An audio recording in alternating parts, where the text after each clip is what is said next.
Welcome to surface area of prisms and cylinders. So let's start by looking at the formulas that we need. First thing we need to know, well, what is a prism? A prism is a three-dimensional shape that has congruent bases.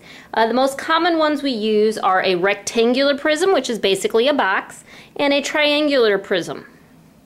Now here's our formula, S equals 2B plus PH, but you do need to know what those stand for. So the big B equals area of your base. So it might be area of the rectangles on the sides or area of the triangles on the sides, depending on your prism. Big P equals perimeter of the base. So you're going to find the area and perimeter of the same bases. And then H equals height of the prism. What you need to realize is height of the prism may not necessarily be how tall the thing is, it's how far it is from one base to another. So if we're looking at this triangular prism, your H is going to be this length here, not the height there. So you need to be careful on that. Then we have a cylinder down here, which of course looks like a can, and we have surface area equals 2 pi r squared plus 2 pi rh, where of course r is your radius, and then h is going to be your height. So again, how far it is from one circle to the other. So let's go ahead and practice some of these. We want to start with finding the surface area of a rectangular prism with height 2 centimeters, length 5 centimeters, and width 6 centimeters. So if we want to picture it, I can have my rectangular prism here. And then we know it's too tall, and my length and width are 5 and 6. So first thing we have to do, we need to find the area of the base. So we can go ahead and call this 5 by 6 rectangle our base. Since it's a rectangle, it's just base times height, so 5 times 6 equals 30. So you're going to use 30 as your big B. Then you need to find the perimeter of that same base. So of course 5 plus 6 plus 5 plus 6, so that would be 10 plus 12, which is 22. I put it in my formula, so surface area equals 2 times the area of your base plus the perimeter of your base, which is 22, times our height, which in this case is 2. So we take 2 times 30, because order of operations we have to multiply first, which would be 60 plus 22 times 2, which would be 44. Add those together and that gives us 104. Being that this is still area, your unit on this is going to be centimeters squared. And that's your final answer. Next problem we're going to look at. You are wrapping a stack of 20 compact discs using a shrink wrap.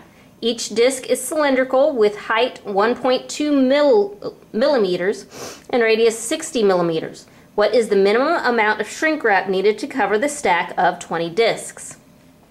Well, we have the formula. Surface area equals 2 pi r squared plus 2 pi rh.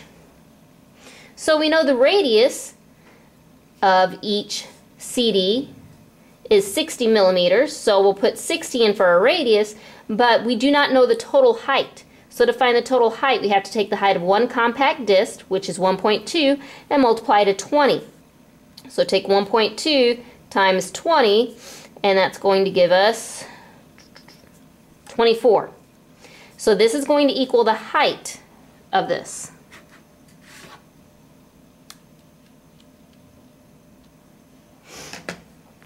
So we're going to fill in our numbers. 2 times pi times our radius, which was 60, squared, plus 2 times pi times our radius, which was 60, times that height that we found, which was 24.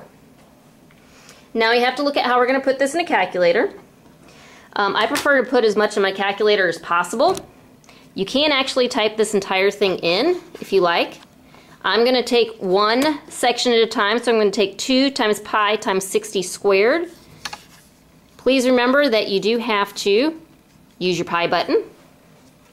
So we do 2 times pi times 60 squared. And that's going to give me 22.62 because I want to round this properly. So I'm going to put down 22.62. And then I'm going to do the same for 2 times pi. 2 times pi times 60 times 24, which gives me an answer of 9,047.79.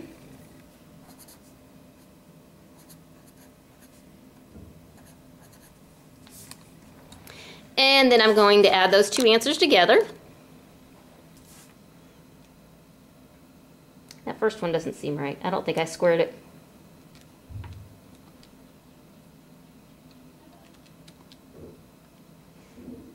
Oh, I just read it wrong.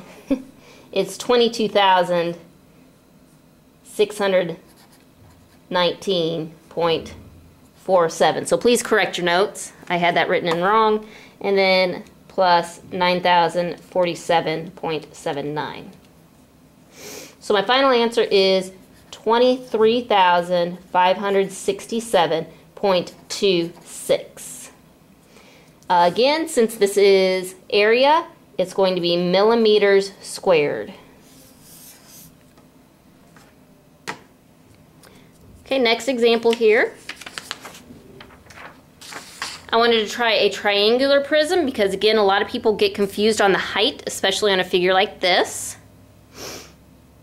Remember, anytime we do a prism, you have to find area of the base and perimeter of the base. So that's what I would start with. In this case, since it's a triangular prism, that means I need to find area and perimeter of the triangles at the edge.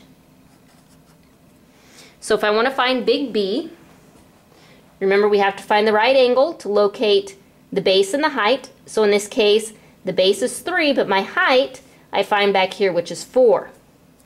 So I need to do 1/2 times 3 times 4, which is going to give me 6. And then perimeter of that same triangle would be 5 plus 4 plus 3. So 5 plus 4 is 9. And plus 3 would be 12. Plug in my surface area formula. Surface area equals 2 times the area of the base plus the perimeter times the height. What you need to do, your height again is not 4 on this. It is from base to base. So this 5 centimeters down here is the height of this prism. So think about it, if you put your bases and you make it stand straight up, that's how I know that 5 is the height. So 2 times 6 will be 12, plus 12 times 5 would be 60. Add those together, my surface area is going to be 72 centimeters squared.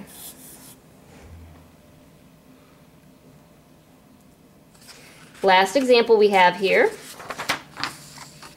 We want to find the height of the right cylinder here, which has a surface area of 157.08 square meters. So again, it is now giving me my surface area, so I have to work backward using algebra to find the height. So surface area for a cylinder, 2 pi r squared plus 2 pi rh. That number, because that is my surface area, is going to be put where the S is, so 157.08. 2 times pi, I know my radius down here is 2.5.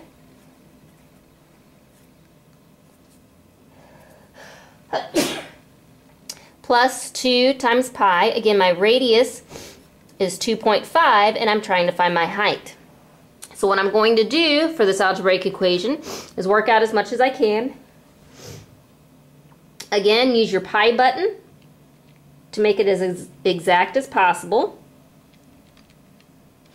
So when I put this in the calculator, still going to bring down the 157.08. And when I multiply 2 times pi times 2.5 squared, we get 39.27. And then I need to take 2 times pi times 2.5.